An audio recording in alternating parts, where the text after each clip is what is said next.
Hi உங்கள் பாய். ஆக்டிவா 3Gயில் இந்த plug மாட்டுற இடம் கட் ஆயிடுச்சு, அதாவது ப்ளக்கு கட் ஆகிடுச்சு பாதியாக. அதை தான் இப்போ நம்ம எடுக்க போகிறோம். அந்த வீடியோ தான் இப்போது நான் உங்களுக்கு காட்ட போகிறேன். பாருங்கள் நண்பர்களே, தெரியுதா உங்களுக்கு அந்த ப்ளக்கு கட் ஆகிருக்கிறது? இந்த பாருங்க, அந்த உள்ளே கட் ஆகிருக்கு பாருங்கள்.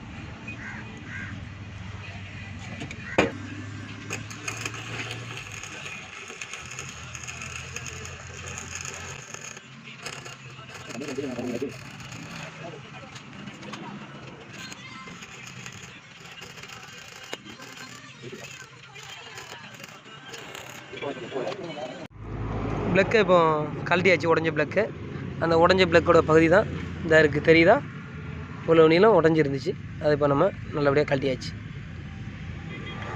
வீடியோ பிடிச்சிருந்தா சப்ஸ்கிரைப் பண்ணுங்கள், லைக் பண்ணுங்கள், கமெண்ட் பண்ணுங்கள், ஷேர் பண்ணுங்கள்.